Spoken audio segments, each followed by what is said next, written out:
News, NAACP. And I just want to extend a warm welcome. Thank you so much for coming out. Give yourselves a round of applause for coming out. So tonight's forum, we're doing this forum basically because we want to inform you about candidates that are running for office in the city of Newport News. So part of our job as the Newport News NAACP is to be a resource and to provide information for you about people that's going to represent you in this city. And so that's why we're doing this forum. Now, I just want to let you all just remind everybody that we are nonpartisan. So we're not Democrat. This is not Republican or anything like that. All candidates were invited to this event. And so we are nonpartisan. So I just wanted to put that out there so that you know where the NAACP stands. So again, thank you for coming to get this knowledge so you can make a good, sound decision when you go into the voting booth. We have a voting date that's coming up June the 17th. And so we wanted to do this forum to inform you. Okay? So tonight, we're going to have cards. You all should have a card. You have pens. If you have some questions that you want to ask the candidates, please write your question on the card. We have volunteers in the audience that will come around and pick up your cards. We have some questions that we prepared, but we also want to give you the opportunity to ask questions to the candidates tonight. So we'll try to get to the questions as quickly as we can. And so without any further ado, I want to introduce and bring up the pastor of this house, Pastor Willard Maxwell. Thank you. Give him a hand as he comes up. We so appreciate him always partnering with the NAACP, allowing us to use the facility and just being a partner and collaborating. Also, this is a collaboration with the NAACP and the Coalition of Concerned Clergy. And so Dr. Tremaine Johnson, who's the president, wasn't able to be here tonight, but we are collaborating with them. Pastor Maxwell, thank you so much. Hello. I guess I'm supposed to greet you again. Hey, how you doing? Well, first of all, I see some public officials. If you just stand, if you are elected official in the House, if you just stand up. Hey, some of y'all looking around like y'all didn't know if y'all won or not. Hey, how y'all doing? Thank y'all so much. Yeah, you won this time. You won this time. He was looking around like, he talking about me. Yes, thank you all so much for showing up on today. It's good to see everyone that represents so many different facets of our great city. Again, this is an important forum because we always want to know exactly who we're voting for. Y'all teams, everybody's teams, I apologize. I wasn't trying to be rude, but I don't take anybody handouts anymore because the last time I took one, people were like, why you ain't got mine? Well, because you ain't handed it to me. But to avoid all that, I just don't take anybody's, okay? So everybody's welcome, but I don't want any of your information, all right? I'm going to listen to you, and I'll get your information another day when I'm not in church. Amen? All right. So, again, thank you all so much for being here. Since I'm here, I'm going to just go ahead and pray. Somebody supposed to pray? I'm just going to pray. And if you don't believe in God, I do apologize. I'm praying anyway. Lord, thank you so much for this day. We thank you for your graciousness. Lord, we ask for you to give every candidate just the power of diction, the power for everybody to understand exactly what their platforms are, Lord. We just ask for you to allow it to be a very light-hearted day, even though it's serious, and just to make sure that we all get to know who these people are. Because, Lord, we need you to put people in place that are going to help us take care of our children, take care of the future, and continue to enhance this great city of Newport News. We love you, and we thank you for all of the participants. We thank you for everyone that's here. We love you. In your name we do pray. Amen. All right.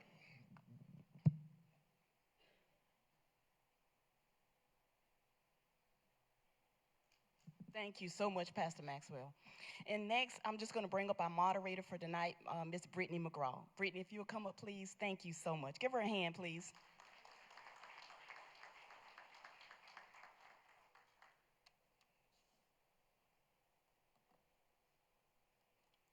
Good evening. On behalf of the Newport News branch of the NAACP and the Coalition of Concerned Clergy, it is my pleasure to welcome you to tonight's Candidates Forum, featuring the candidates for Newport News Treasurer as well as Commonwealth Attorney. As President Brooks said, give yourselves a round of applause for being here this evening because it is so important to be active when it comes to voting and to be informed as you step into the voting booth. Early voting begins May 2nd, and Election Day is coming up on June 17th. So this is your chance to hear directly from the candidates about the issues that matter most to you. As President Brooks shared, the candidates will also be taking questions directly from you. So when you came in, you were given a card where you have an opportunity to write down questions. We'll be collecting those questions and we'll be asking the candidates those questions so that they hear from you about those issues that they are most concerned about. We will begin tonight's forum with our candidates for Newport News Treasurer. Let's give a big round of applause for Sanu Cooper and Derek Reason.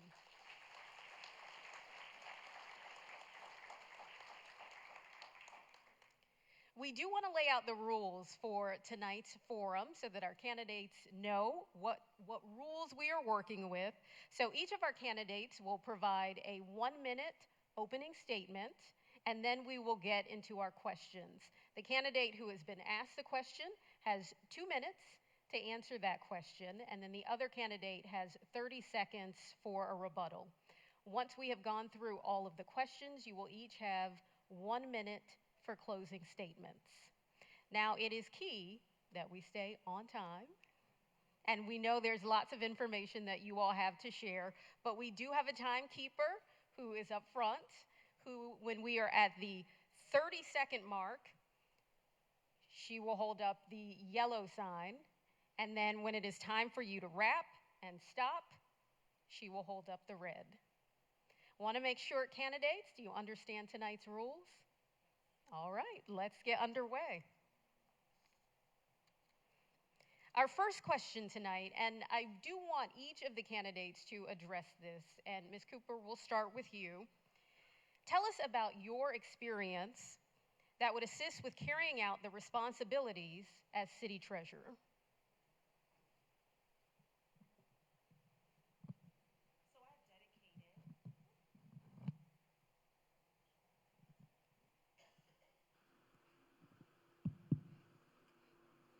And we will rewind because I missed the opening statement. So we are going to start there. Right, they were giving me a look like we're missing something. All right, so let's rewind and let's start with, and Ms. Cooper, we'll start with you. Let's start with our 1-minute opening statement before we get into the question about experience. Hi again, my name is Sanu Jang Cooper. I am a mother. I am a wife to a 2-time war veteran. I am a fearless social justice advocate, and I am a resident of Newport News who is concerned just like you about the climate that we're in. I would like to serve as your next treasurer because I believe that the office doesn't just need to count, it needs to care. We don't want to see C's, lean, and garnishes happen in this climate when folks are losing their jobs and inflation is high. I want to engage with you, I want to educate you about your options, and I want to elevate the office and work with my colleagues to elevate the city, because this is our treasurer's office, and we want to continue to move Newport News forward. Thank you. All right, thank you very much. Mr. Reason. How you doing? My name is Derek Reason, a small business owner and an entrepreneur that was raised right here in the city of Newport News. So it is safe to say that I am a proud product of the Newport News public school system. I am a husband, a father of 3 beautiful children that I'm raising right here in a city that I hold near and dear to my heart. So what I want you all to understand about that is I'm rooted and I'm invested in my community. I'm looking forward to working with my community to move the office forward. Thank you. All right, thank you very much. We will dive right into the questions. You got a preview of what the first question would be. Ms. Cooper, we'll start with you. Tell us about your experience that would assist you with carrying out the responsibilities as city treasurer. Well, first I'll start out with my education. I'm a proud Hamptonian, went to Hampton University and received my degree in finance and banking. From there, I entered into the banking industry in 2008 during the housing crisis. During that time, I helped families restructure their debt and acquire funding so that they could keep their most precious asset, which was their home, and also just weather the storm in a downturn market. I also, fast forward, manage what I think is the best Nonprofit Transitions Family Violence Services, where I worked there for 14 years, was the executive director for almost a decade, where I led that organization and grew that organization, and we also weathered the pandemic. I have the experience to manage resources well with transparency and accountability. We went through regular audits from the city to the state to federal partners, so I operate in integrity and transparency. And again, like I said, it's not just about counting, it's about caring. I've worked with the most vulnerable populations and know exactly what people need when they are in crisis, which is where I think that we are headed. So my experience lends to, and has always been, to serve the public. Yes, I have the finance and banking degree, but I also have executed that experience in our community as well. Thank you. Mr. Reason, please share your experience that you feel would assist in carrying out the roles and duties of treasurer. Well, my experience comes from being a business owner, hands-on with my business, of course, in charge of every decision that happens with that business. I've been a business owner since 2017 in the transportation industry. So, of course, transferable skills, communication skills, negotiating contracts, customer service skills, all of those are all experiences that I can bring to the table at the Treasurer's Office. My thing is my college degree from Liberty University. I have a Bachelor of Science in Psychology with a concentration in Business Management, and will also help me take a more people-centered approach when dealing with issues in the Treasurer's Office. And that's pretty much it. I'm sorry. So for our next set of questions, I will ask one candidate the question, and you will respond, and then the other candidate will have 30 seconds for a rebuttal. So we will go back and forth in that way. So, Mr. Reason, what do you believe is the most critical duty of the treasurer, and why? I think the most critical duty of the treasurer is customer service and treating every single person that walks through that door with dignity and respect. At the end of the day, this is a servant leader. So we're looking for somebody that does not have their nose in the air, an individual that can treat people, with dignity and respect. And Ms. Cooper, if you have a response. I think that the most important role of the Treasurer's Office is to collect revenue. That's how we move our city forward. That's how we pay our first responders. That's how we pave our roads. That's how we build infrastructure. That's how our city moves forward. And so, like I said, not only counting but caring. I don't want to see the office just seize, lean, and garnish. Again, want to educate our community members about what their options are so that we can continue to keep the high rates of collection that we've seen. So as the federal government does what they do, we will continue to move our city forward. And Ms. Cooper, this next question speaks to some of what you shared in that answer. What role, if any, do you feel that the treasurer plays in the local economy? The Treasurer's Office plays a huge role in the local economy. What I'd like to see in the Treasurer's Office, and as it's continued to do, is work with our local small businesses as well as our banks. Again, like I said, we collect revenue, but reinvesting that into our banks and utilizing just our local homegrown banks here so that they can continue to reinvest those dollars to help small businesses and individuals. Because like I said, we've got some tough times ahead. And so reinvesting that way, and then also reinvesting in education.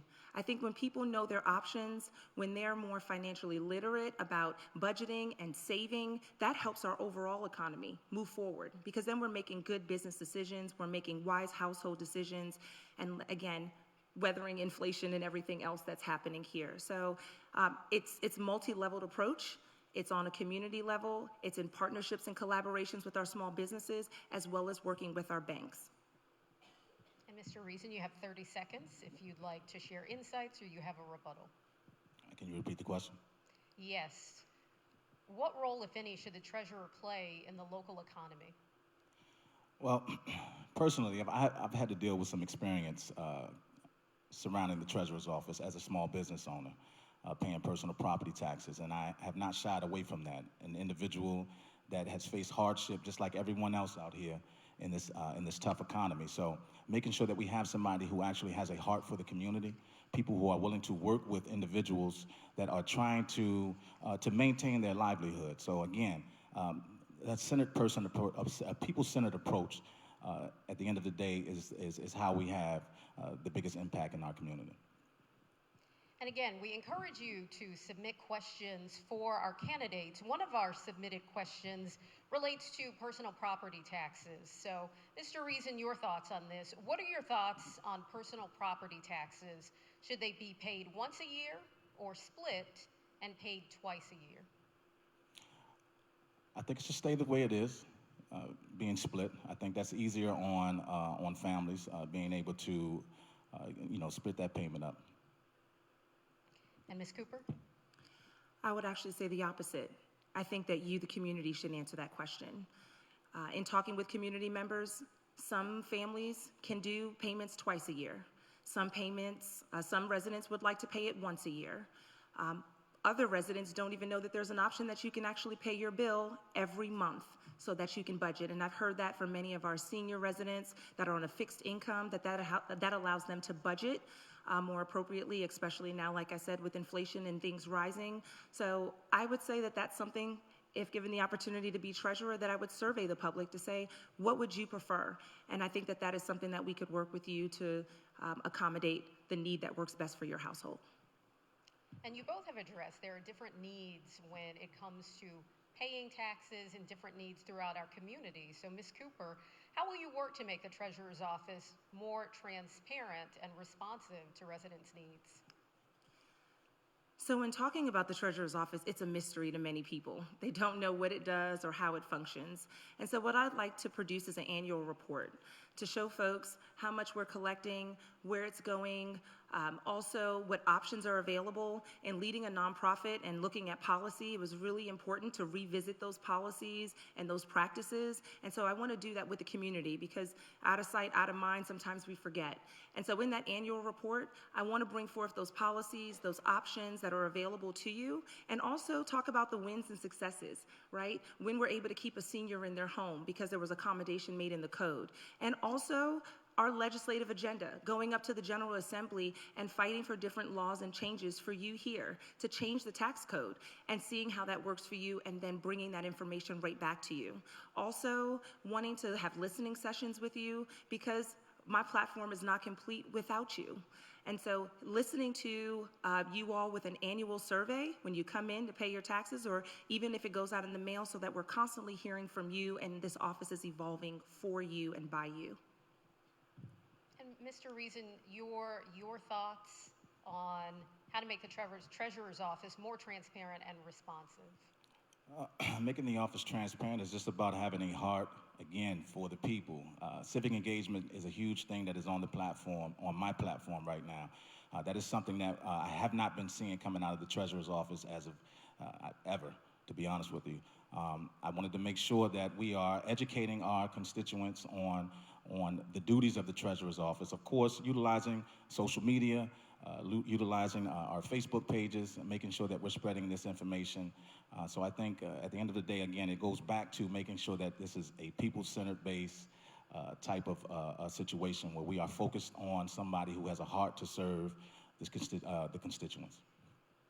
So as you just shared, right, you want to make sure that the Treasurer's Office has that heart to serve and is for the people, but it's also important to be able to collaborate with other city officials. Absolutely. So with this next question, what are ways that you will collaborate with other city officials to make the office more efficient and participatory for residents? Well, I mean, just building relationships, not just within the city, but across city lines, connecting with treasurers all over the Commonwealth, making sure that we're collaborating and trying to figure out what ways we can better serve our community. So it's just a matter of getting outside of our comfort zone, making sure that we're building on those relationships that we already have, and it's pretty much that simple.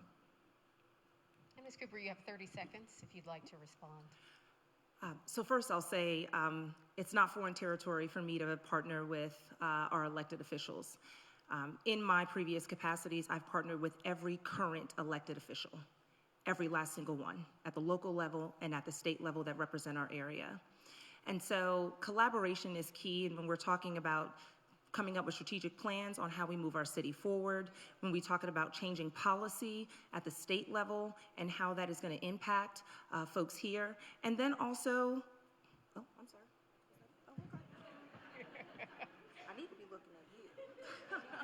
All right. Thank you very much. All right, for this one, I'd like to ask that each of the candidates gets 2 minutes to respond, because it's really important to understand what your leadership style is. So starting with Mrs. Cooper, please share, how would you describe your leadership style?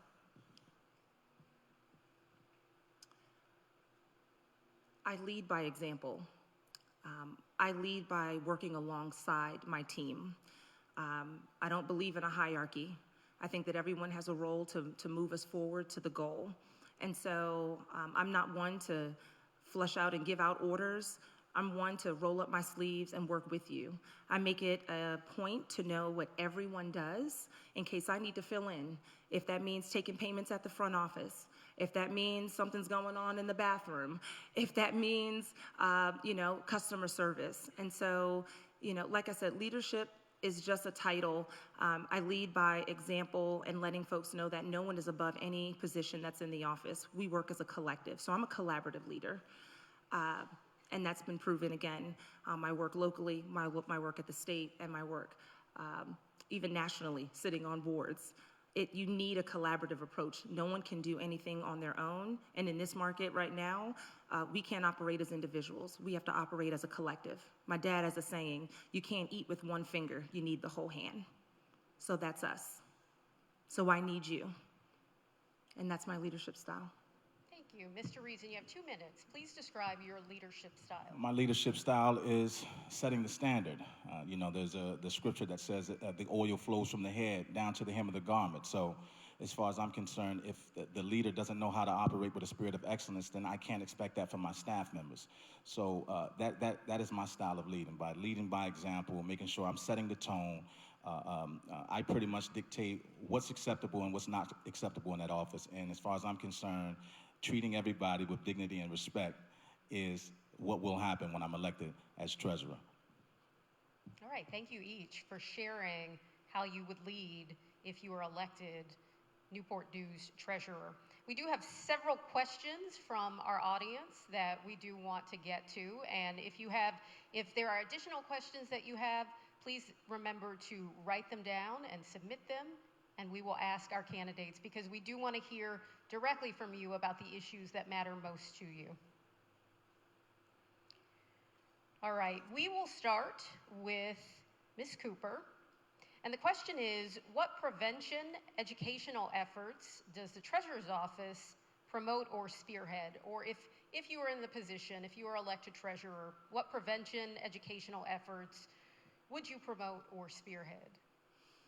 So again, I would have to go into the financial education and financial literacy and letting folks know what their options are.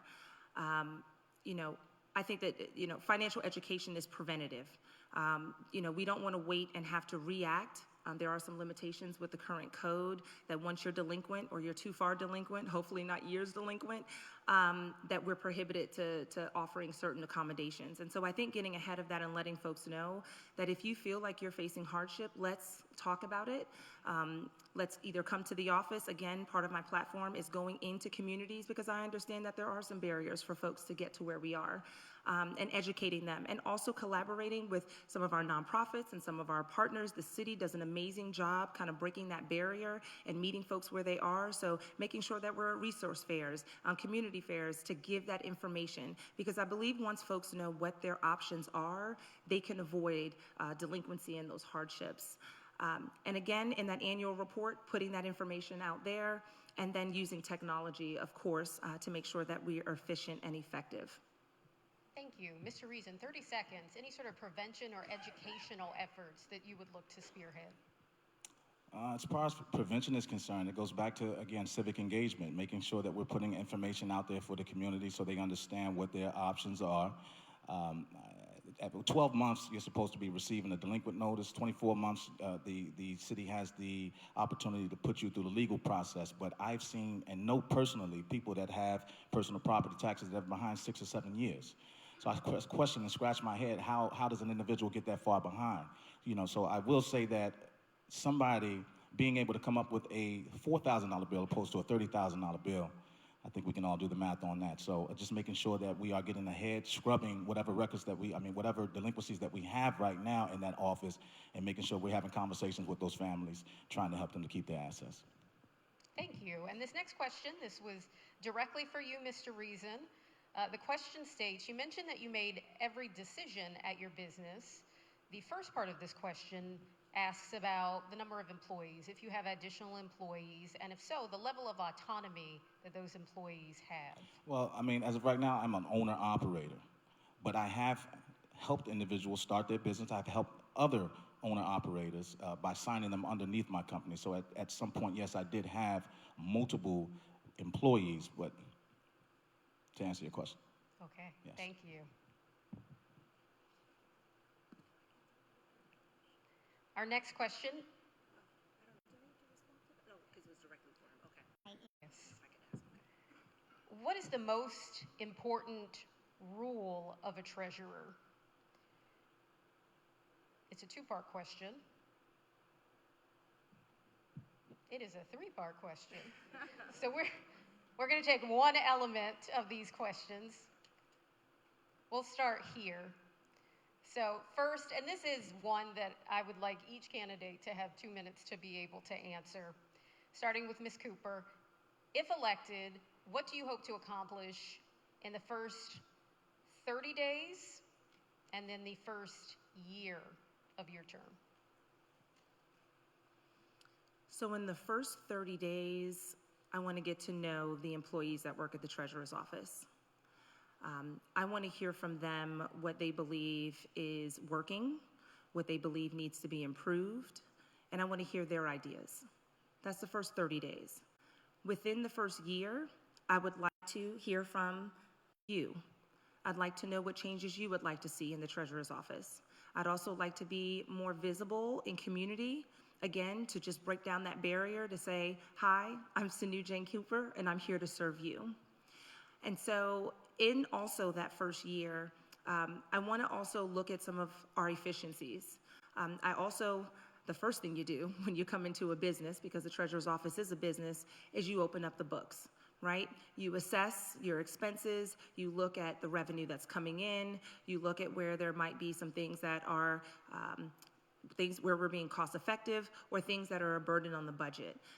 Again, the earlier question was about payments, once a year, twice a year. That's less work on the treasurer's staff if you just want to notice once a year. They're busy 2 times a year. And so again, really listening to the public about what it is that they would like to see in that office. But I think in the first 30 days, it's important to just get to know the staff and the culture and how things work. And so they'll be doing a lot of teaching me how things are done in the office before I come in and implement any new ideas.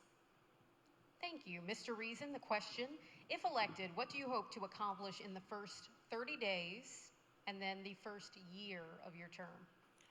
Well, the first 30 days is definitely to, a complete overhaul when it comes to customer service, setting the tone for the staff members, trying to figure out who's a good fit for the office and who's not a good fit for the office. Of course, within that first year, like I said, scrubbing through the books and trying to figure out why we have individuals with properties 5 to 10 years behind on their taxes and figuring out what we can do to kind of save those families' assets. The first year, again, increasing the presence. I talk about civic engagement on the platform a lot. To me, that's important. And it just didn't sit well with me, which is one of my reasons deciding to run for an individual to be in the office for over 40 years, yet you walk into a room and not a lot of people know who you are. So just changing that and making sure that we're accessible and have a heavy presence in our community. So that's my answer. Okay, thank you very much. Our next question deals with efficiency. And Mr. Reason, I'll address this question to you. Efficiency and being user-friendly is most important while providing customer service to residents and the business community. Tell us strategies or ideas you have for reducing wait time, increasing ease of access, and educating the population on how to get informed on how to use the many services in the city treasurer's office. Well, again, social media is a big tool to help educate the community. We have a lot of people right now that are on social media following this campaign, so I'm sure they'll continue to follow it if if I'm elected as the treasurer, making sure again that we, whether it be YouTube, instructional videos, roundtables, all types of things that we can use tools that we can use to actually help inform our community. So again, whether we're putting out newsletters, all of these things are helpful tools, and I feel like I will implement that in that process. Thank you. 30 seconds. By a show of hands, how many of you have a cell phone? I love the engagement part, so let me be quick. I only have 30 seconds. I'd like to see the Treasurer's Office have an application, an app that's on your phone that you can access your taxes. You can see it in real time. You can get information from the office. You can get real-time updates on the things that we're doing and collaborate with the city on that. This is something that you carry everywhere you go. And so the Treasurer's Office is with you at all times and always available and always accessible. Thank you. We know that. Can I make a rebuttal? Yes. Yes, you do have access to pay on your cell phone as is. Just want to make that clear. And Ms. Cooper, yes. Not as a full application. You have to go through a web browser to get to that. All right. Thank you. We want to talk about our seniors because we know a lot of our seniors are living on fixed incomes and may face some challenges when it comes to paying taxes and other financial responsibilities. So we'll start with Ms. Cooper. A senior property tax exemption reduces the amount that seniors 65 years of age or older have to pay in taxes on owned property. The dilemma develops as property taxes increase over time, but their income does not. Describe challenges for seniors who seek to obtain tax-exempt status or deferred status, and tell us your experience and knowledge of any ideas of helping our low-income seniors keep their homes and keep their property. Absolutely. Like I said, working in the banking crisis in 2008, the population that we saw most severely impacted were seniors. I'd like to see us revisit the threshold for the exemption, actually, for our senior population. We know that before the federal government, Social Security did see an increase yearly. And so that could tip someone over the threshold, right, when they're able to get that exemption. So I'd like to see us revisit that for our seniors. I'd also like to have some targeted, intentional programming to work with our seniors.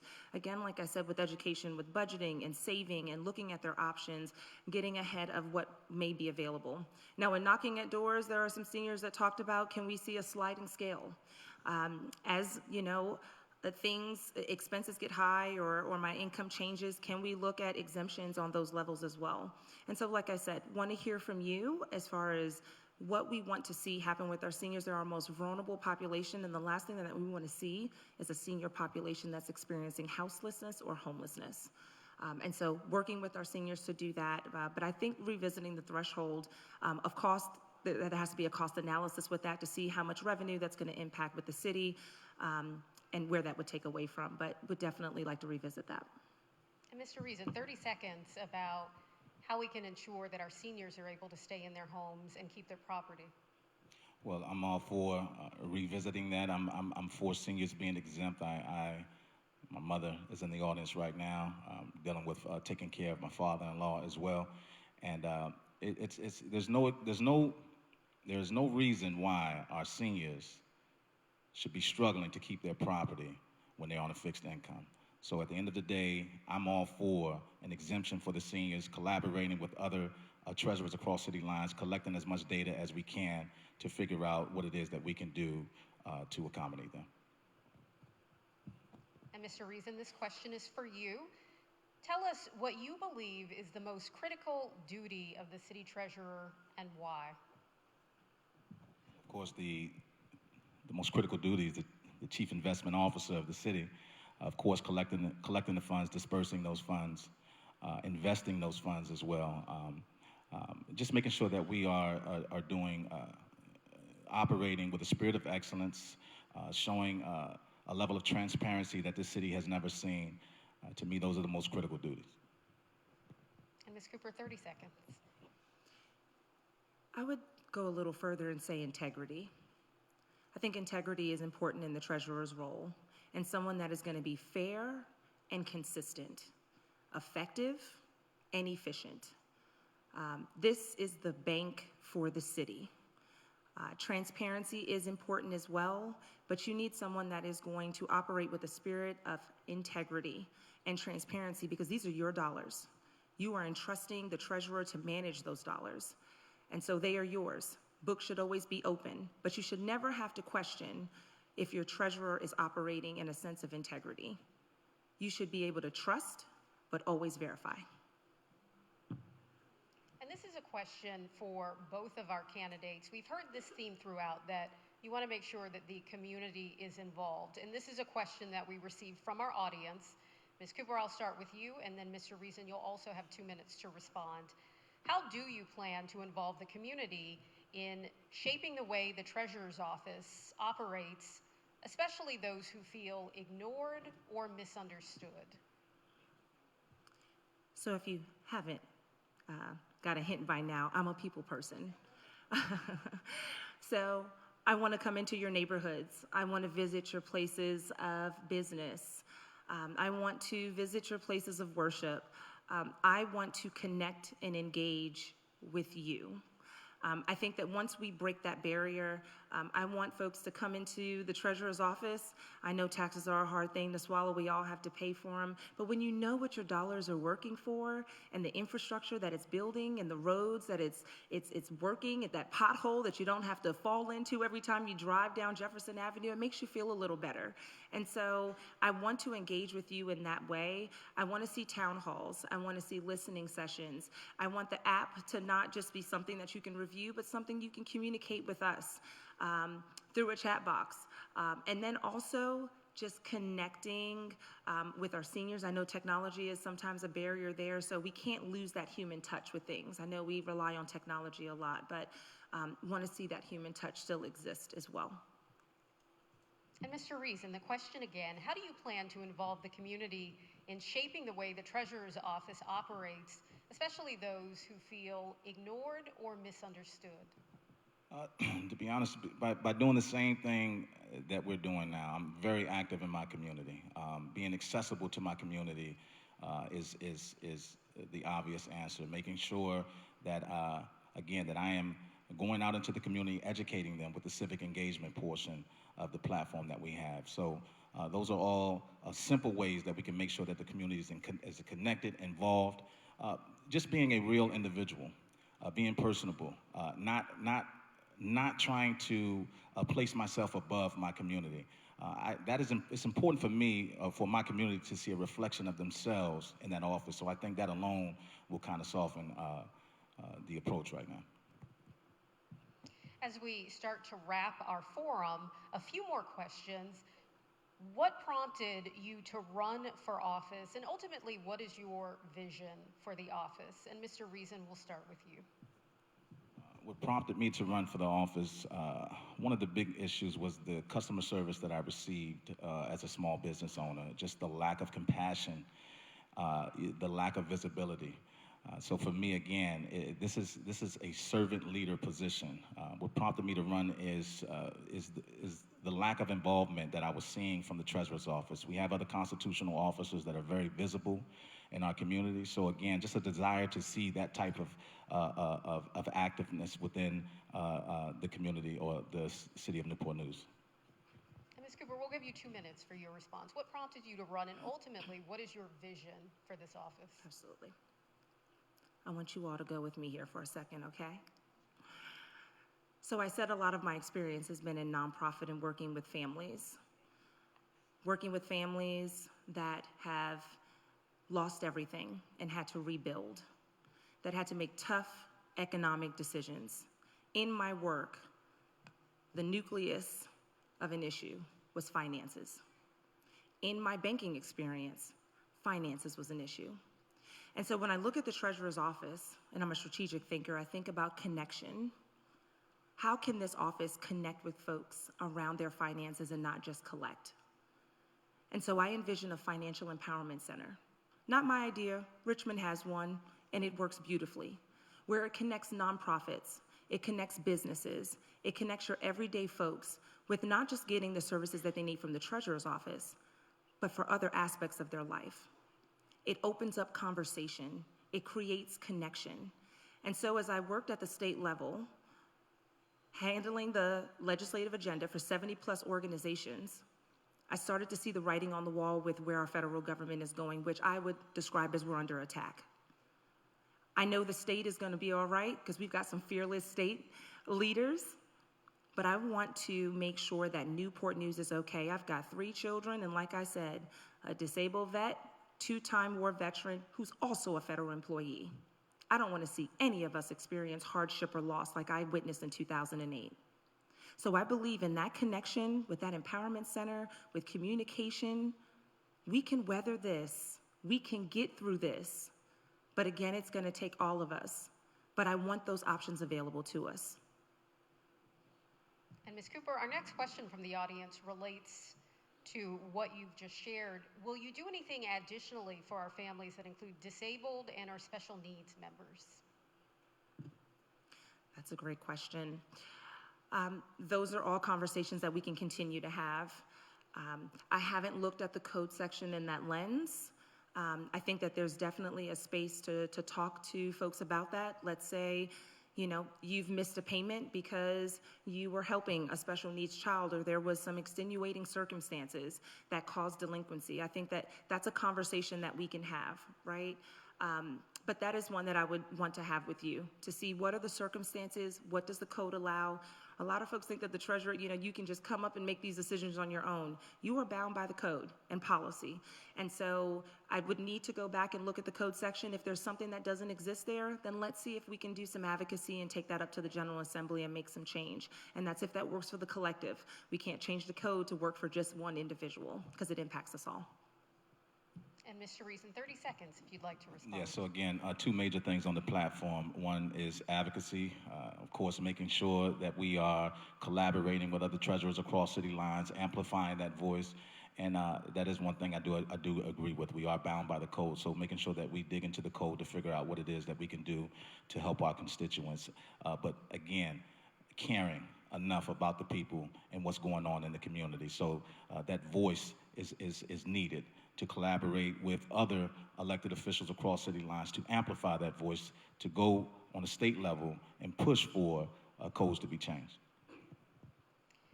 There's been a running theme of making sure to collaborate with the community, collaborating with other city officials, but several members of the audience have asked, and Mr. Reason, I'll ask you this question. How do you want to work with the Commissioner of Revenue? In what ways do I want to work with the Commissioner of Revenue? I don't have an issue working with the Commissioner of Revenue. I believe that we'll be able to collaborate just fine. Okay, but specifically how I would like to work with her, I can't answer that at this moment. Okay. Yeah. In 30 seconds, Ms. Cooper. Working with the Commissioner of Revenue. That's like, well, maybe not Batman and Robin, but like maybe Batman and Batman 1, Batman 2. They assess, we collect. I think that there's opportunity for efficiency. How can we, work off of the same technology? How can we share the resources of IT? How can we help each other be more cost effective? We're right across the hall from each other. So the first thing I would do, like I said, open the books and look at opportunities to save you more money would be the first thing. The Commissioner, save you more money.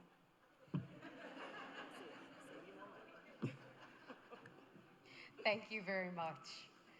All right, Mrs. Cooper, this question is for you, and this will be our final question before we go to our closing statements. What is the largest budget you have managed?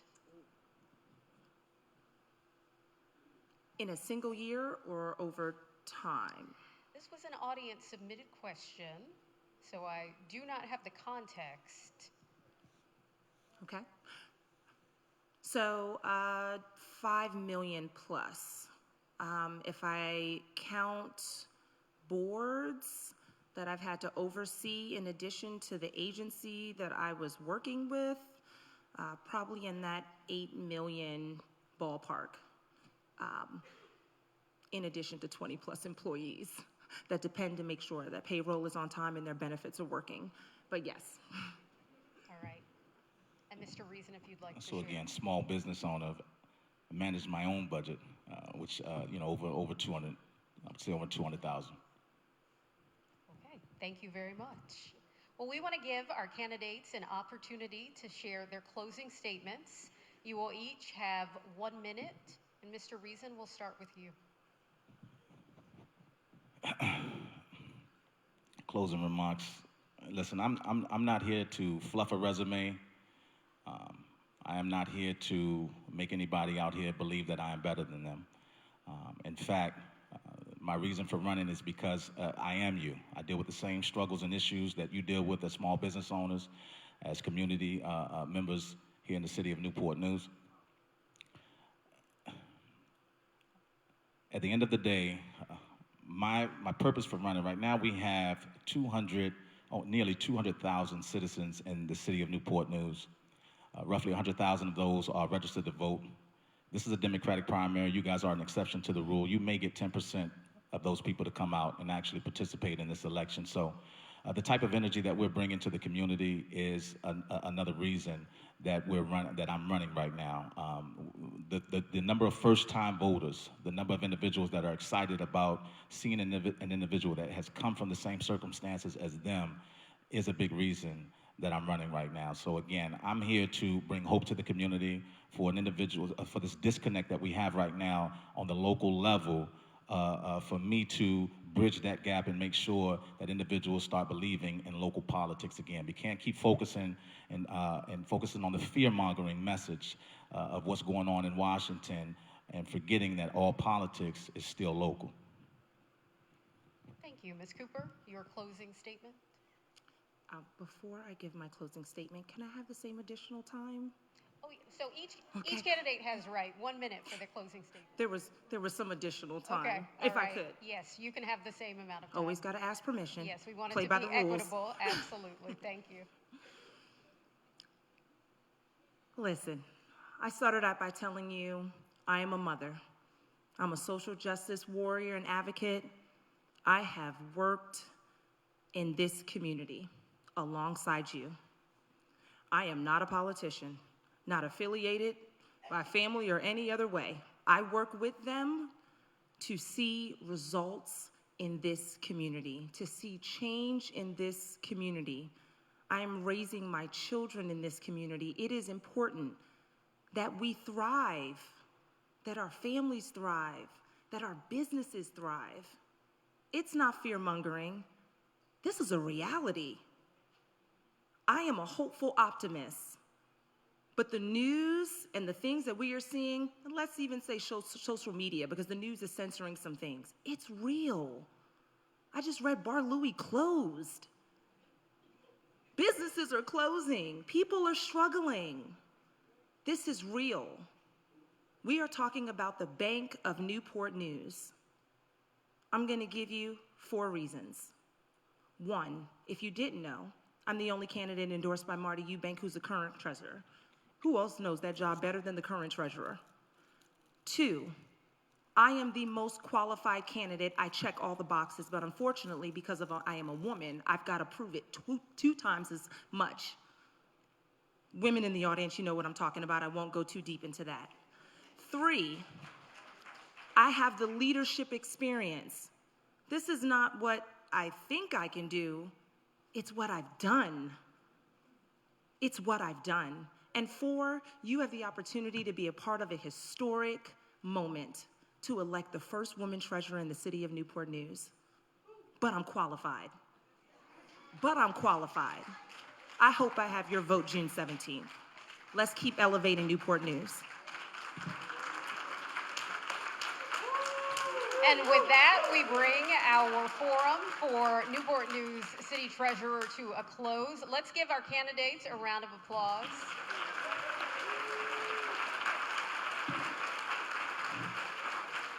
At this time, we are going to take a 10-minute intermission as we transition to our forum for Newport News Commonwealth Attorney. So we will resume in exactly 10 minutes at 7:10.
Excuse me, can we have everyone come to their seats, and can we have the candidates on stage, please? Can everyone come to their seats? And all candidates to the stage, please.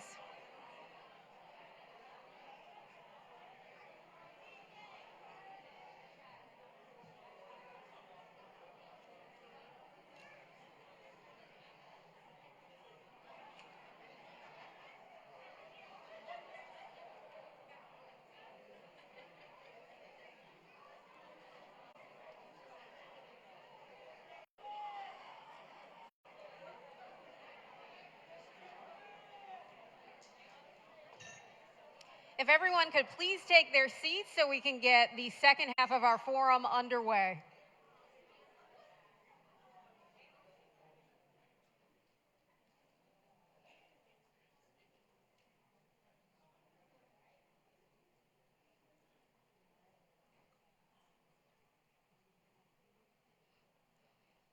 As we prepare to get the second half of our forum underway with the candidates for Newport News Commonwealth Attorney, remember, we want to hear directly from you. So if you have questions for our candidates, please fill out one of the cards and you can submit that to a member of the NAACP, and we'll make sure that those questions are shared with our candidates. All right, who is ready for part two?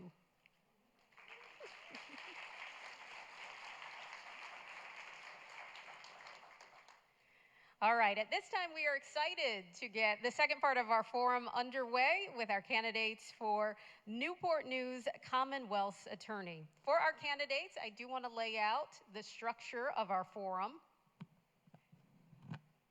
Let me turn this way so I can get a great look at everybody. We will start with 1 minute for opening statements, and then for each of the questions, it will be directed to a particular candidate. You will have 2 minutes to answer your question, and then there will be 30 seconds for the other candidate to share a rebuttal or an additional response. We will then have 1 minute for closing statements. All right, our candidates, are we good to go? All right, awesome. Well, it is my pleasure to introduce our candidates for Commonwealth Attorney. We are going to start with our opening statements from Ms. Shannon Jones and Mr. Howard Gwynn. Ms. Jones, we will begin with your opening statement. You have 1 minute. Thank you. Good evening, everyone. First and foremost, want to give a big thank you to the Newport News NAACP, our Coalition of Concerned Clergy, and New Beach Grove for putting on this forum for us tonight. My name is Shannon Jones, and I am so proud to be before you as a candidate for Commonwealth Attorney here in Newport News. I am a graduate of Old Dominion University and Howard University School of Law. I began my legal career as a prosecutor in the city of Philadelphia, and I have served our city in both the Commonwealth Attorney's Office and the City Attorney's Office. In my current role as a city attorney, I serve our public safety departments. I represent police, fire, codes, and HR, and I have gained valuable experience through my work with the City Attorney's Office. But in addition to that, I am a strong community advocate. I am the Criminal Justice Chair for the Newport News NAACP, a member of our Newport News Bar, and I am proud to be the runner of the STARS mock trial program, which we just put on our mock trial today. And I thank you all for your time, and I look forward to your questions. Thank you. Mr. Gwynn, your opening statement.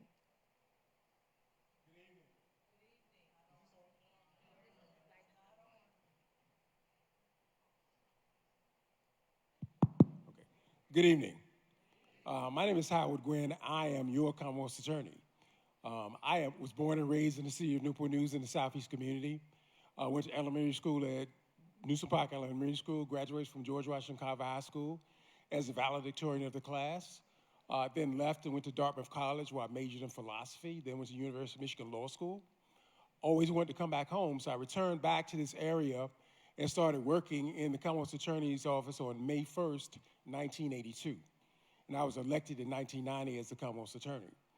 Some people think that public safety and social justice are incompatible. But I'm here to tell you that social justice is the foundation of public safety. In my office, not only do we prosecute effectively violent criminals, but we also divert the vast majority of people that come through the system to make them better, to make their lives better through drug court, mental health court, DV prevention. We help establish the first elder abuse service center at Riverside Hospital. And so again, lest anybody be confused, there's no incompatibility between public safety and social justice. And for our candidates for tonight, for timekeeping purposes, you will see our timekeeper who is seated here. When you see the yellow sign, you have 30 seconds remaining to answer. When you see red, that means stop. You're out of time. All right.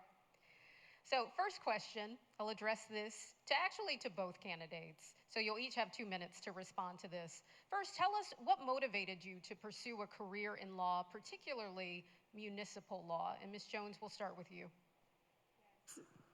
So prior to going to law school, I was very active in the NAACP. I worked in the national office, and doing civil rights work was the main reason that I decided to go to law school. When I made that decision to get a law degree, the only school that I wanted to go to was Howard University because of its rich background in civil rights. But the reason that I decided to become a prosecutor was because I realized that the best way to bring about criminal justice reform in our communities was through the seat of the prosecutor. Starting my career in Philadelphia, I was able to try literally thousands of cases and make an impact on the lives of individuals every day.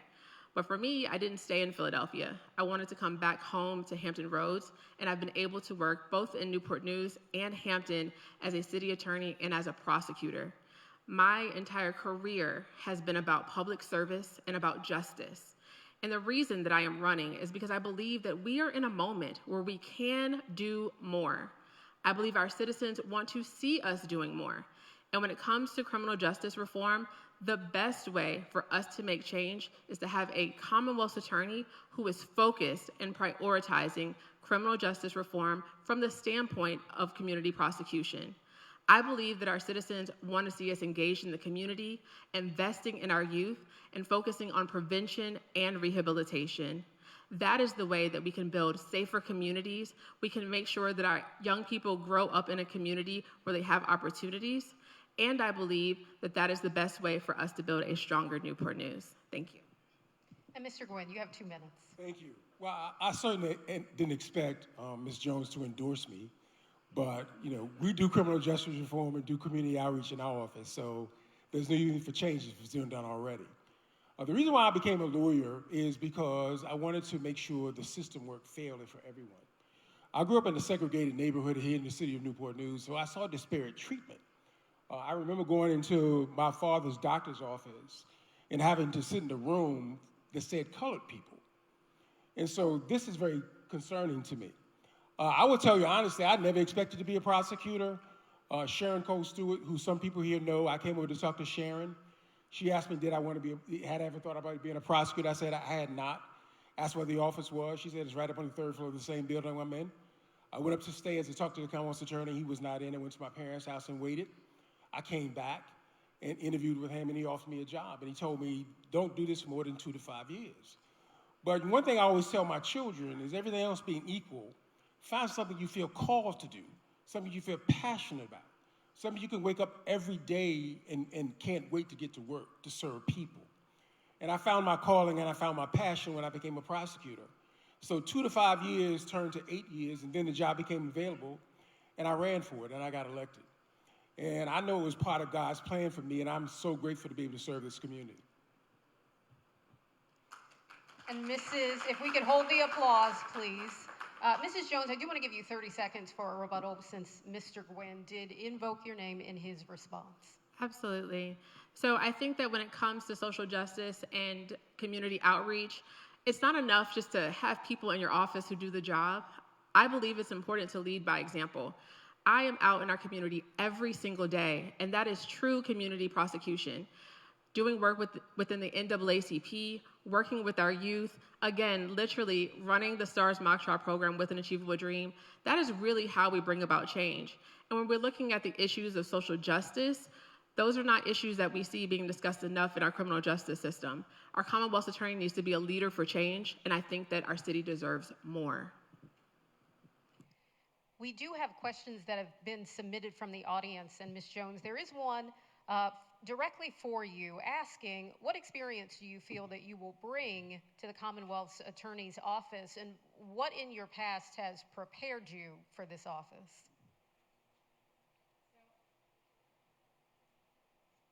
So I believe that my experience in Philly has been tremendous.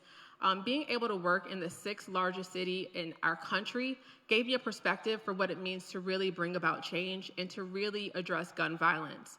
Additionally, as a city attorney and working with our public safety departments, I understand the issues that are being faced in our community, and I help to write policy every single day to address it. But I think that the difficulty that a lot of people have here is that Mr. Gwynn has been in the office for 40 years, and that's the only type of experience that we've seen from him. But my experience as a prosecutor in other cities and working in the city of Hampton and Newport News has been valuable. I have a perspective on how we can do things differently, and I know that we need to do more. Working in the city of Hampton, they are doing more. And I understand that investing in our youth, focusing on juvenile justice, and making sure that we are setting our young people on the right path is the best place for us to start.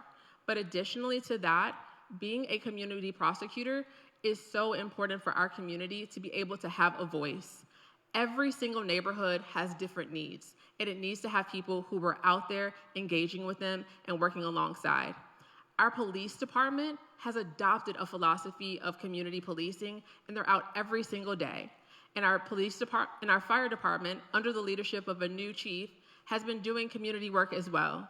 Our police department does not just solve crime. Our fire department does not just fight fires. And our Commonwealth Attorney's Office cannot just focus on prosecuting cases. We've got to get out in the community. Mr. Gwynn, you do have 30 seconds if you'd like to respond. Well, yeah, I know Ms. Jones has not been in the office for 2 years and doesn't understand what we do now. But we do got to get in the community. We have over 152 jury trials that are pending in the office. And so what it takes now is all hands on deck. And it requires also the Commonwealth Attorney to be able to try cases himself or herself. I've tried hundreds of jury trials. I've tried 70 murder cases. So when it comes time to roll up my sleeves and get in the trenches, I can do that because I've done it before.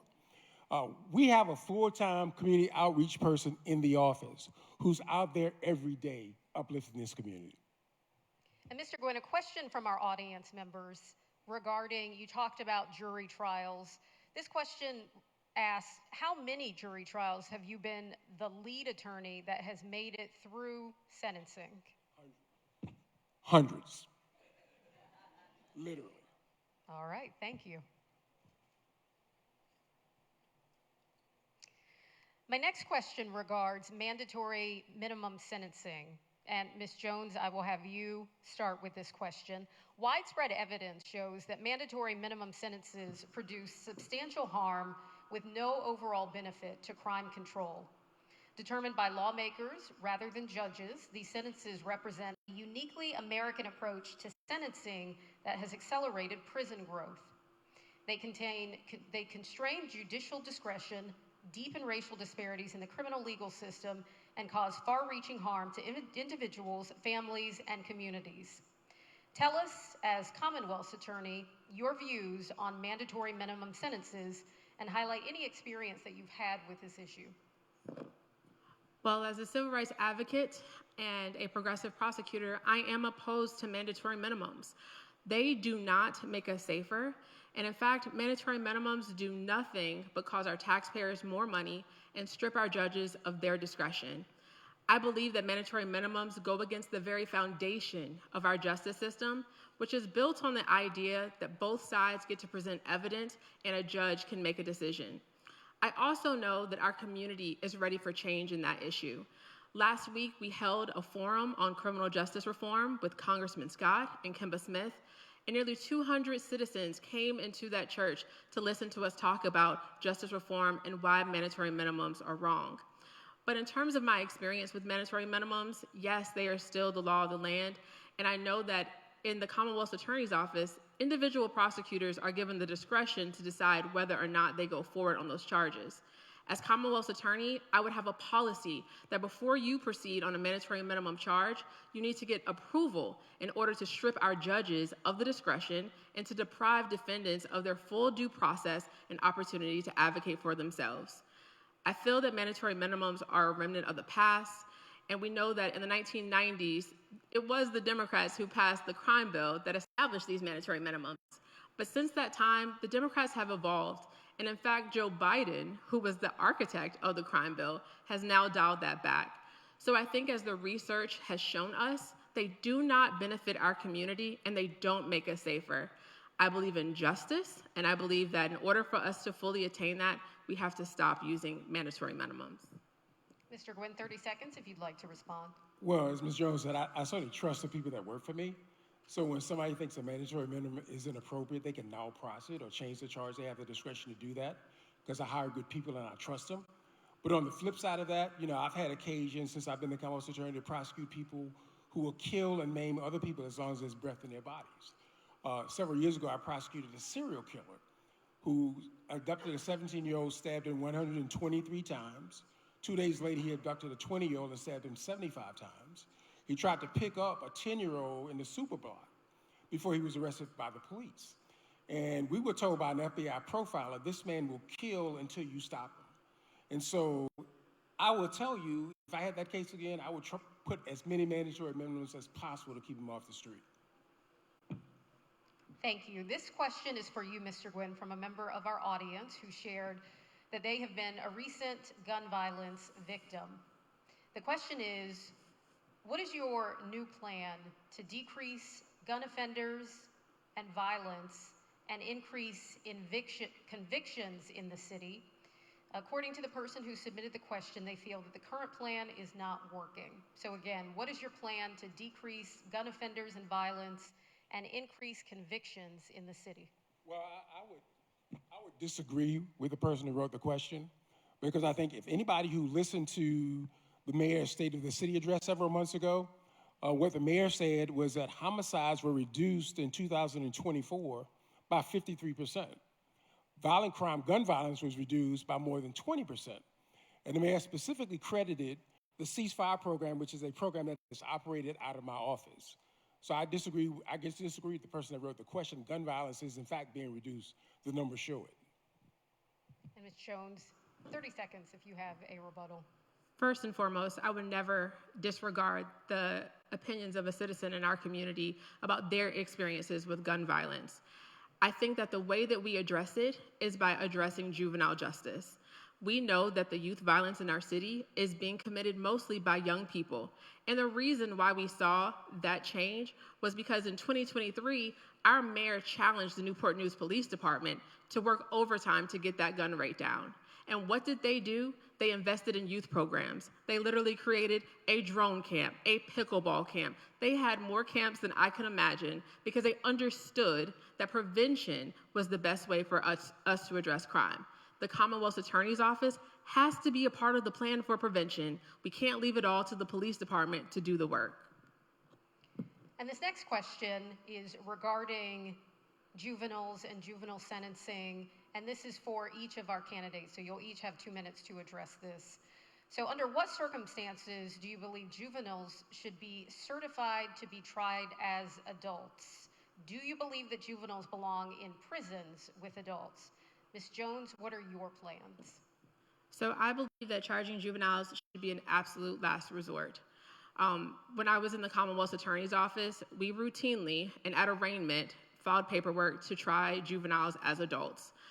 In my office, I would make sure that before we ever filed that type of paperwork, that we have an investigation and that we understand that this is a necessary way to proceed on a case.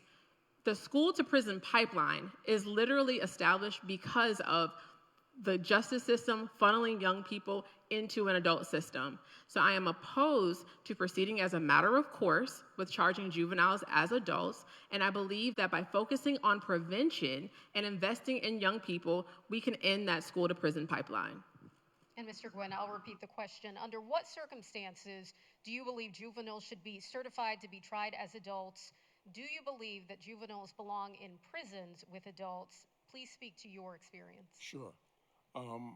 I think juveniles who are, it have to be at least 17 and commit a crime of violence. I certainly agree with Ms. Jones on that. But I strongly disagree about what we do in my office. In 2024, we handled 412 cases in juvenile court, and only 3 of those persons were certified as adults, just 3 of 412. 2 of those persons had shot a person and paralyzed him for the rest of his life. The third one had committed murder. All 3 of them were 17 years old. I certainly agree that prevention and intervention is an important piece of this equation. We do that and have done it for some time. Juveniles who come to court who have nonviolent offenses are diverted almost 100% of the time to diversion programs. Children who come in for a first offense, 72% of the cases they send back home to their parents. And so we do the work. We know what works. We've done it before. Mr. Gwynn, we have quite a few questions regarding the Rich Neck Elementary School shooting that happened in January of 2023.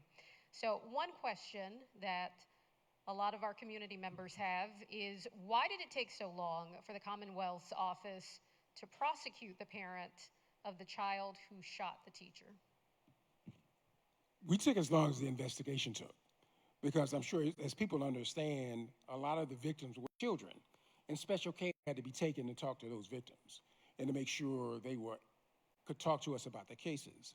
The parents were incredibly upset because every parent in the classroom when Mrs. Swerner wanted to have their children transferred to another school, they were denied. There were parents who had to sell their homes and move to other jurisdictions to get their kids in different schools. All those kids were going to psychological counseling, including their parents. So one of the delays was to wait until those children were able to testify effectively to tell us exactly what happened. We then turned the case over to the special grand jury because it was my belief, because of the gravity of the case and because so many people in Newport News have children in school, that it was important to have 11 citizens in our community speak on what the issues were and what the solutions were. And that's what we did, because anybody who knows me knows that I trust the people in this community to do the right thing. One follow-up question to that. Do you believe the outcome of this case will impact the school employees' liability? So an additional part of that question, please explain your justification for the charges against the administrator. Although the grand jury did request prosecution, did you have the authority to not go forward with the case? And do you believe the outcome of this case will impact school employees' liability? Well, first of all, as you correctly pointed out, the grand jury charged Ms. Parker. We did not charge Ms. Parker. The code does not even allow us to be present during the deliberations. So I can't tell you what they considered, why they came to the conclusion that they came to, because they're supposed to be fair and impartial. The second part about your question, I don't think school officials will think they have some liability, because I will tell you quite honestly that the school officials at Rich Neck, the teachers and the counselors, welcomed the opportunity to talk to the grand jury because they felt they were not being seen or heard. And so they had an opportunity to be seen and heard. Now, the other part of your question, could I have null process cases? Sure, I could have. But what's the point in having our citizens speak on it? What's the point in trusting the people in this community? What's the point in going through this process if I was going to drop the charges anyway? As I said, I trust the people in this community. I've worked for them and been their lawyer for over 40 years, and I trust their judgment, and I trust it now. And Ms. Jones, I noticed you were taking notes, so 30 seconds if you have a response and a rebuttal. Absolutely. First and foremost, to answer the question about the impact that this has on our schools are struggling to get educators, and it is tough enough as it is to be a teacher. You already have to be worried about being involved in a school shooting. Now our teachers have to worry about being sued or prosecuted because of a school shooting. These types of decisions have a huge impact on our ability to educate, and I think that it's important for our Commonwealth Attorney to understand that as the elected, it's your job to decide what cases you do and do not go forward on, and to be reflective of what the community is wanting. Secondly, with respect to what took so long in that case, I think that the lack of collaboration with the police department was problematic. The police department turned over the binders months before the decision was made. And I believe that by working collaboratively with our police department throughout the investigative process, it will help us to charge our cases sooner.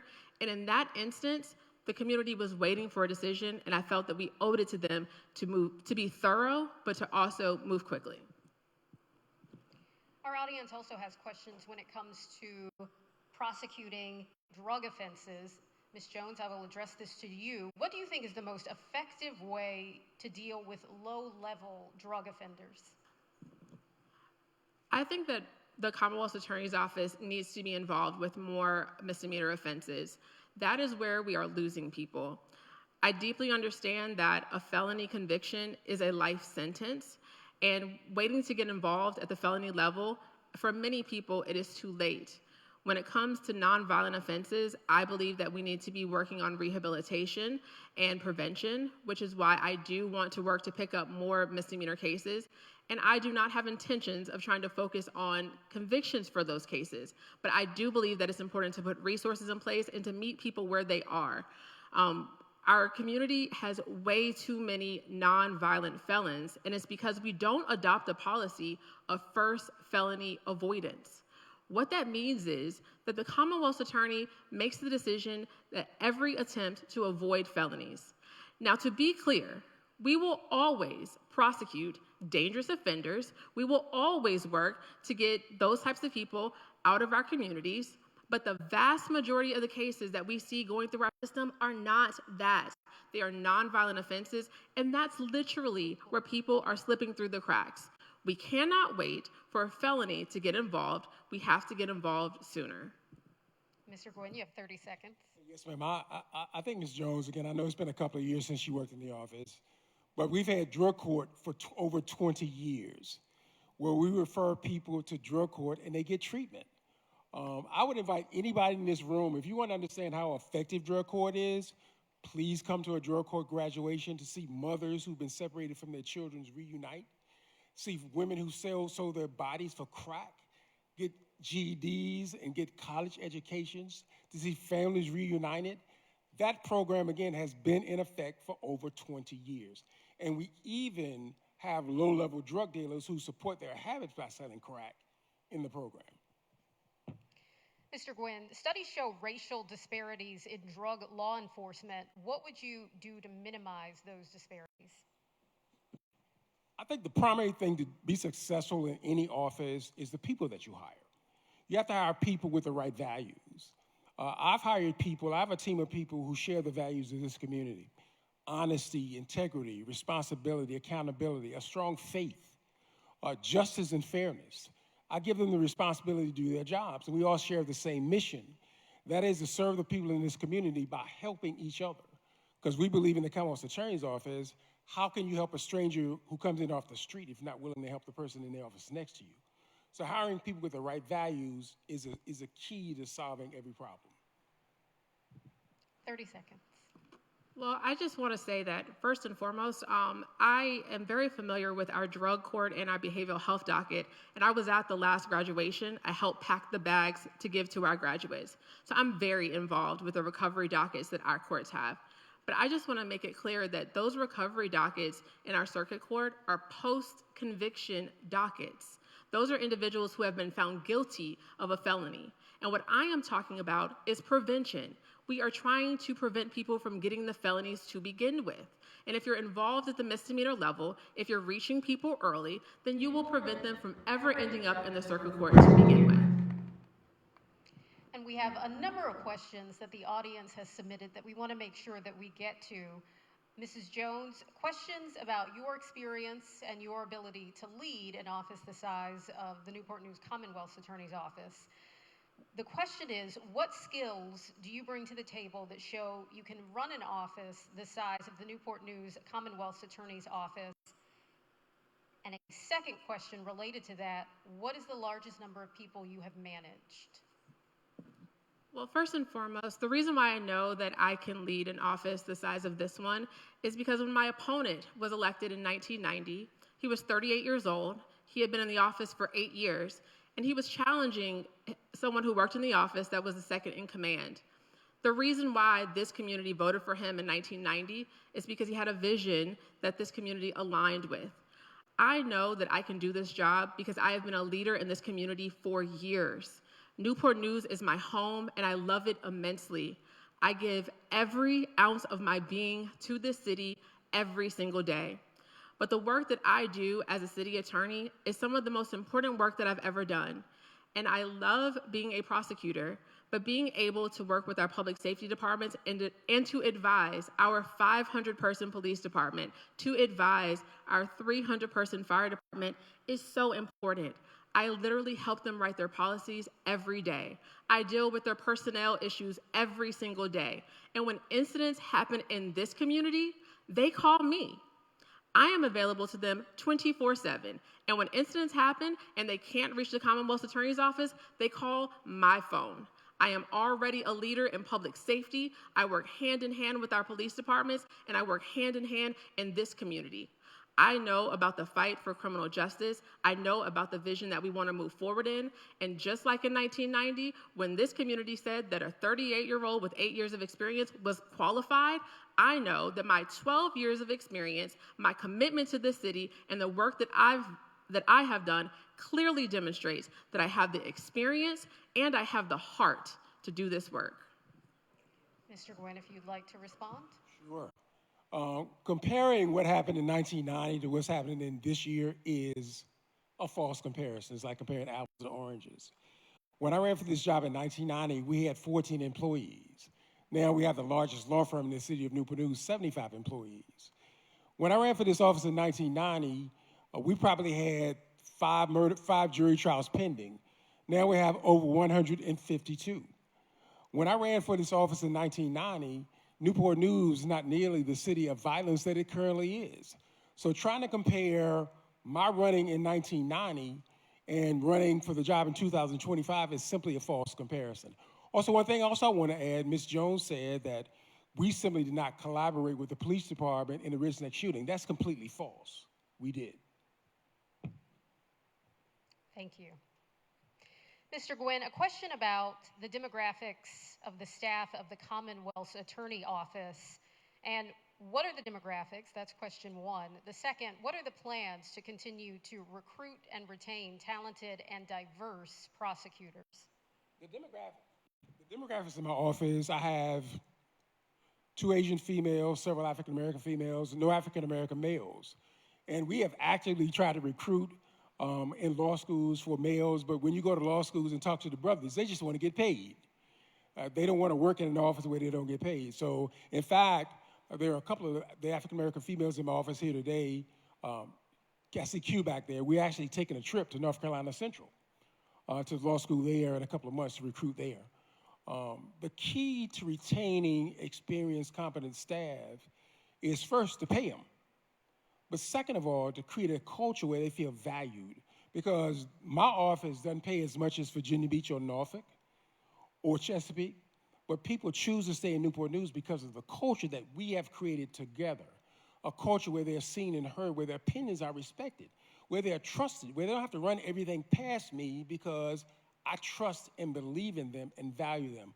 A lot of them are here today, and they're here because of the culture that we've created in the office. Ms. Jones, 30 seconds. I started in this office in 2016, and there was not a single deputy of color, and there has not been one since. But this argument that people of color just want to get paid is offensive. I think if you look at the Newport News Police Department, it's a clear sign that individuals who are committed to public safety do the work not because they want to get paid, but because they believe in service. Since Chief Drew has been in our police department, the rate of recruitment has increased substantially. We are nearly fully staffed at 472 officers, and our city has committed to take us to 500 because we have proven that we can fill those spots. But getting recruitment is about creating a culture that people want to go to. And the turnover rate in the office is an indication that it's not a culture that attracts diverse candidates. A question from the audience for Mrs. Jones. What types of cases have you handled as a prosecutor? I have literally handled just about every type of criminal case that there is.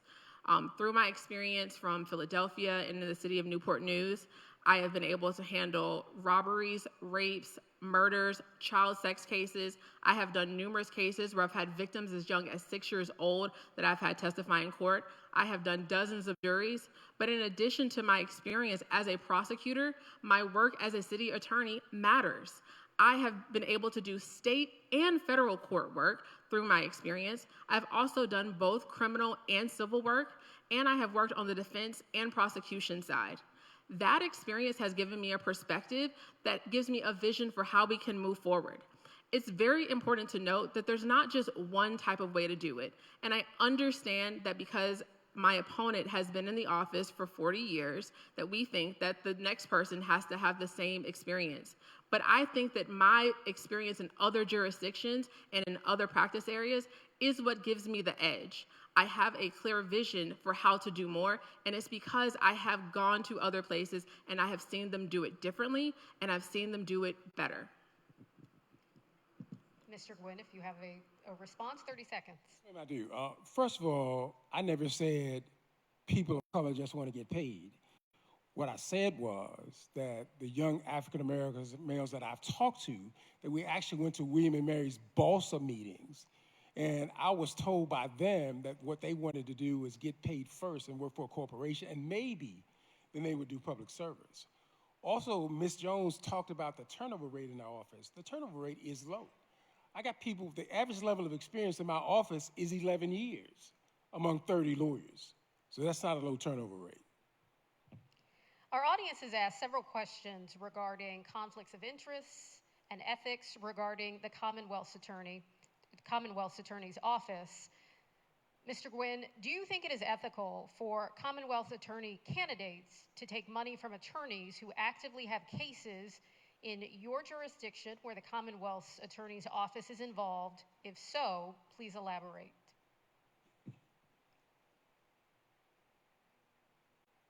As long as, again, I think it comes back to hiring fair, ethical people. People who make decisions based on the law and the evidence, not because of fear or favor. Anybody who knows me knows that I have never made a political decision in the office. I've never made a decision except for decisions based on the law and the evidence. I've never been swayed by my relationship with anyone, nor has anybody who worked for me done the same. That we are fair and ethical under all circumstances. We treat everybody the same, no matter what they do or where they come from, no matter what the color of their skin is or their economic status, whether they are a lawyer or a layperson. We treat everyone the same because that's what we're charged to do. And a follow-up question to that, do you think it's ethical to have employees you supervise to manage your political campaign? If so, please elaborate. I don't think it's a problem as long as they don't do it during work time. All right. Ms. Jones, 30 seconds if you'd like to respond. Yes, I think that, in my opinion, it is a conflict. I think the toughest thing about our criminal justice system is the lack of trust. And we have to make sure that we are making decisions that our community can believe in what we're doing.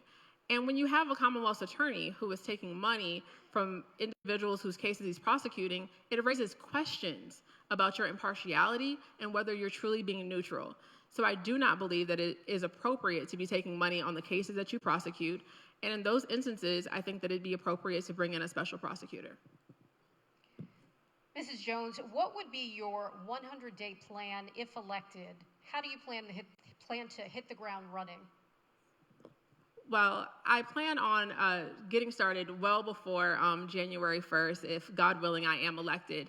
But the first thing that I want to do is to meet with the staff in our office. It's very important to me that everyone here, because I know there's a lot of people from the office that are here, I want you to know that I am excited to work with you. So many of you I have worked with for years, and I look forward to the opportunity to continue to collaborate. But I think that what we need to do is sit down and talk about the path forward. I've listened to you all talk about the things that you want to have changed. I've listened to the things that have been going wrong for years, and that is the place that we start. At the table, talking about internally, how do we improve some of these processes? But then the next step is going to be the collaboration outside. I'm definitely going to sit down and meet with the Newport News Police Department, our court, and our public defenders. This is the first opportunity that we have had in decades to have real change. And there's so many ideas that I've heard from inside the office and from our community. And then the last thing that I will say is that I prioritize community prosecution. And I want for those who have not had the opportunity to do it to get out in Newport News, get out in the community. I do expect for that to be a part of the job. And I understand that there's always resistance to change, but I believe that our community wants to see us out there right alongside the Newport News Police Department and Fire Department, and I think that that'll be a very positive change for our office. Mr. Gwynn, 30 seconds. Could everybody who currently works in the Commonwealth Attorney's office please stand up? All right. As you can see, there are a lot of people who work in the Commonwealth Attorney's office, and I would certainly, how many of you had the opportunity to work with Ms. Jones? Raise your hand. I would certainly invite anybody in this room to talk to these people because they've had experience working with Ms. Jones in the office. I will also tell you that we collaborate with everybody because there's no way to do this work without building relationships. Ms. Jones. I am a student of history, and history continues to repeat itself. In 1990, when Howard Gwynn ran, this is exactly what his opponent did. I have read the news articles about how his opponent tried to attack him and tear him down. This is what happened to Congressman Scott when he ran in his 20s for his first state office, and it is what happened to Mayor Jones when he ran not that long ago. We are always going to be challenged on our experience, and there are always going to be people who will say that we are not ready. But to be clear, there is no way that I would be running for office if I didn't have the support of this community. I have been proudly endorsed by our state senator, Senator Locke, by Mayor Jones, by our school board chair, by half of our city council, which I won't ask them to stand up, but the leaders that you trust are in this room. And not only do I have the support of this community, I have the support of our elected officials. Our community is dying for change, and we have not had it in a long time. I would not be sitting here if there wasn't a desire for change. And so, yes, I welcome every single person in this room to please come and talk to me about the path forward, because the time for change is now, and we are not going to wait. We have a question for each of our candidates. You each have 2 minutes to answer this question. Mr. Gwynn, we'll start with you. What do you feel is the #1 challenge facing the Commonwealth's Attorney's Office today? I think the #1 challenge is retaining and getting good people. As everybody knows, there are fewer people going to law school. There are fewer people going to be prosecutors. So the #1 challenge is retaining and keeping people. So one thing you have to do is pay those people. So I've been able to, in the last several months, get substantial increases for my folks, which increases their willingness to stay. But I think also, again, it's about building a culture that people want to be a part of. It's about building a team that people want to be a part of. It's about having a vision for the future that not only includes prosecuting violent felonies, but also diverting people and having an opportunity to be involved in programming that sees the lives of people changed, to see broken families made whole, to see kids transformed into positive, productive citizens, to see women who've been abused all their lives be changed from victims to victors, to see abusers, thousands of abusers who now respect women and understand how valuable they are. That's what this job is about, and that's what people want to be a part of. And Mrs. Jones, what is the #1 challenge you feel is facing the Commonwealth's Attorney's Office today? I actually agree with Mr. Gwynn. It is definitely recruiting additional attorneys. But the problem here is that we're not doing anything differently. I mentioned earlier that our Newport News Police Department has been actively working to recruit officers, and it's because they've taken a new approach. We have been so lucky to increase our numbers, and as I said, the city manager's office has given us more spots. But how do we create a culture that people want to come to? First and foremost, when I was in his office, I talked to him about doing diverse recruitment, specifically at HBCUs. But more than that, we have to create programs that engage our community and attract people to want to go into the profession of law. The STARS mock trial program, which we, again, had our trial today, these young people want to become lawyers because of this program. And not only am I engaging with high school students, I'm bringing in students from CNU, William and Mary, and NSU to come and be a part of this program. The judges and lawyers who are a part of the STARS program help our kids to get into law school. And despite the fact that I am a city attorney and that I am currently running for office, I have written numerous letters of recommendation over the past couple of months for my kids to get them into college and then into law school. It's not enough to just say, like, we want to recruit more people. You have to be engaged. You have to have a vision and a plan. And I think that there are so many people in our community who are interested in the law, but they want to be in an office that shares the same values and has the culture that they have. Again, our community wants to see criminal justice reform happening, and that's not something that we have happening in this office. So as far as recruitment goes, I believe that we can increase those numbers by being in the community, investing in our youth, and creating a culture that invites diverse candidates to come to play. Yes. 30 seconds. Thank you. One of the things I want to say is that Ms. Jones talks quite a bit about the STARS program, but she never tells the whole story. When the STARS program started, it started in the Newport News Commonwealth Attorney's office. Ms. Jones came to me and had an idea, and the idea was a good idea. And I asked Ms. Jones, what do you need to turn this idea into reality? And she said, I need time to work on the program. I also need the resources and the human resources of the office. And she was given that. And so that program, it was her idea, but it was implemented by the Commonwealth Attorney's office. And Mr. Jones, 30 seconds before we start to prepare for our closing statements. Yes, I have put my blood, sweat, and tears into the STARS program. And as a leader, as the Commonwealth's attorney, I would expect that he would have come to the STARS program as well. But he did not. When it came time for me to get funding for the STARS program, I had to go to the Newport News Police Department to get funding for pizza for my kids, to get transportation for my kids. That program has been my pride and joy, and it has been the Shannon Jones STARS program. Now, I could not do it without the judges and lawyers who take the time out of their busy day and schedule to come and support my young people, but I think it's a false idea to try to take credit for something that I have worked so hard in and built year after year. It has been going for 6 years, and I don't know when was the last time that Mr. Gwynn engaged with those kids. Well, we appreciate our candidates sharing their insight, their perspective, their experience, and their vision for the Newport News Commonwealth's Attorney's Office and the community. At this time, we are going to prepare for our closing statements. Each candidate will have 1 minute. Mr. Gwynn, we will begin with you. Thank you. I appreciate everybody coming tonight. There's been a lot of discussion up here about how Ms. Jones advises the police department. I know the mayor on social media has said that it's critically important that the police support the candidate.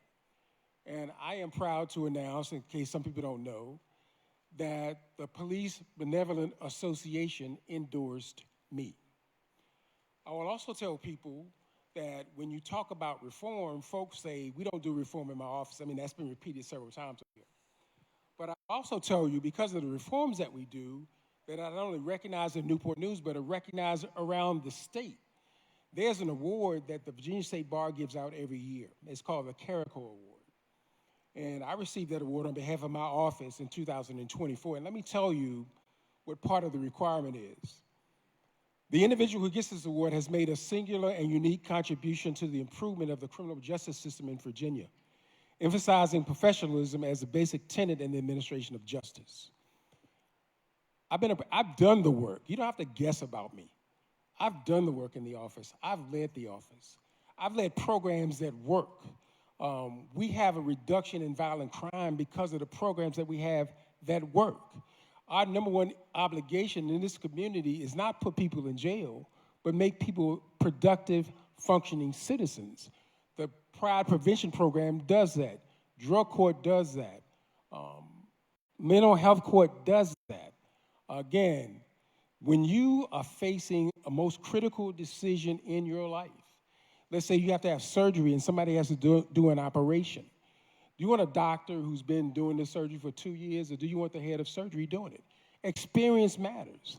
Ms. Jones talks about her experience, but I've had experience in the office doing the work. Thank you. And Ms. Jones, your closing statement. First and foremost, thank you so much to all of our voters who came out here today, and to the NAACP, the Coalition of Concerned Clergy, and to New Beach Grove. First and foremost, I will say this is a Democratic primary, and the Police Benevolent Association is a conservative, right-leaning organization, so I am not surprised that they endorsed my opponent. But I stand with the Democratic leadership of this city. I stand with Senator Mamie Locke. I stand with Mayor Jones. I stand with School Board Chair Lisa Sewell-Law. I stand with Councilman Cleon Long. I stand with Councilwoman Tina Vick. I stand with Councilman Marcellus Harris, School Board Member Rashina Harris. Those are the individuals who are backing me. And yes, I work day in and day out with the police and the fire department, and I am so proud of the work that I do. I hear them saying that they want to see change happen, and they're saying the same thing that our community is asking for. We have got to do more. I want to thank Mr. Gwynn for 43 years of service to our community, and I would never take that away from him. But we have to have a vision for the future. I believe that we can do more, and our community is demanding that of us. They are asking us to focus on prevention. They are asking us to focus on rehabilitation and truly invest in our youth so that we can break the school-to-prison pipeline and break cycles of incarceration. We see individuals churning in and out of our system every single day. They are arrested, they are prosecuted, they go to jail, they get out, they are rearrested, they are prosecuted, they go to jail, they get out. Our system is broken, and we need a leader who has a plan to fix it. And I am the only person on this stage that is talking about change. I thank you for coming out today. I ask you to get engaged, and let's make history together. June 17th, criminal justice reform is on the ballot, and I ask you to get out and vote. Let's please give a round of applause for both of our Commonwealth Attorney candidates.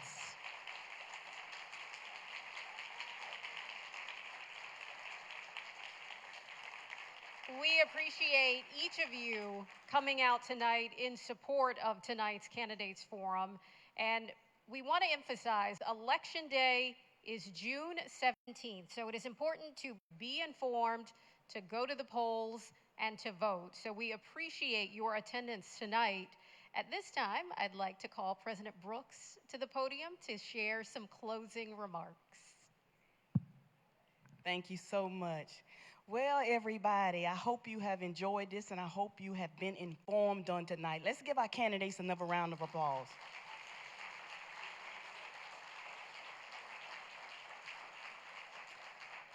And again, I just want to thank you all for coming out, because this shows that you care. This shows that you are concerned about this city. This shows that you want to gain the knowledge that you need to make a good decision when you go into that voting booth. And so I want to also challenge you all. If you enjoyed this and you like being a part of things like this, join the NAACP. These are the type of things that we do. These are the type of forums that we have. So if we challenge you, join us. It's just $30 to join the NAACP. We have people on the tables in the vestibule. So please join us. $30 a year.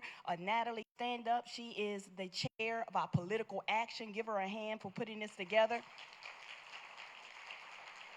We have 20 different ways that you can get involved in the NAACP. We have healthcare, we have economic development, we have women in NAACP. So we have several ways that you can get involved. So I just challenge you on today, please join us. Thank you for coming. Have a good evening.